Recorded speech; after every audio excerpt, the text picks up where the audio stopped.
Alright, so we all know about subverting expectations, right? You think a story is going one way and then bam, something completely different happens. Expectations subverted. I have one major problem with this approach to storytelling that became kind of a hot topic around the time The Last Jedi came out. Before we get into it, I feel I should mention that A, I haven't seen The Last Jedi since after The Force Awakens my doctor advised me to stay away from things that make me dry heave harder than dog shit laced with cinnamon, and B, I know that to some people Rian Johnson is probably some sort of antichrist of storytelling, but I happen to be a big fan of his earlier works, especially The Brothers Bloom. I mean, come on, it had Bang Bang in it! Just thought I'd give you a heads up. So, averting expectations. My main issue with this style of writing is not that it's actually quite easy to do. I mean, you are the writer, so brute forcing a 180 into your story is well within your power, whether it makes sense or not, nor is it that sometimes it's done purely for cheap shock value. Oh, you thought this long drawn out story is heading towards this particular and probably satisfying conclusion.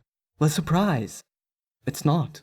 Cue shock and horror. Nope, my main gripe is simply that it feels fucking egotistical. Look, if you dedicated your life to writing and storytelling, I don't think it's unreasonable to assume that you actually care about those things, or cared at some point. Developing characters, their engaging arcs, the overarching themes present in most works of fiction. So then why, in the name of Captain Shakespeare's wardrobe, are you throwing all that to the wayside? Just to show everyone how flippity-doo-dah clever you are. Well, yes, I could have had the hero defeat the villain as I was building up to it, but people would have seen that coming, and I'm not your average tropey writer. I am a subversionist, level 20, chaotic asshole. See, when all someone cares about is keeping their audience guessing or pulling a fast one on them, it feels less like they're interested in a cohesive and satisfying narrative, and more like they're just in to show off their supposed intellect, often to the detriment of the story they're trying to tell. As the OG "oh, you thought this character was going to live" himself has said, if you plan to where the butler did it, it's gonna be real hard for you to change everything so that the maid did it. This is what happened with Westworld Season 2, where the writers said that some people on Reddit figured out an upcoming plot twist, so they rushed to change it. Okay, thanks, I guess. So if Reddit guessed back in the day that Vader was Luke's father, I guess the big reveal would have been given to Chewie?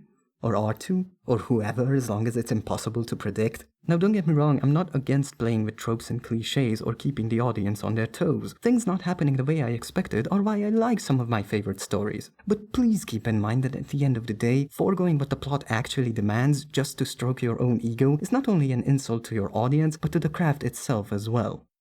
You prick.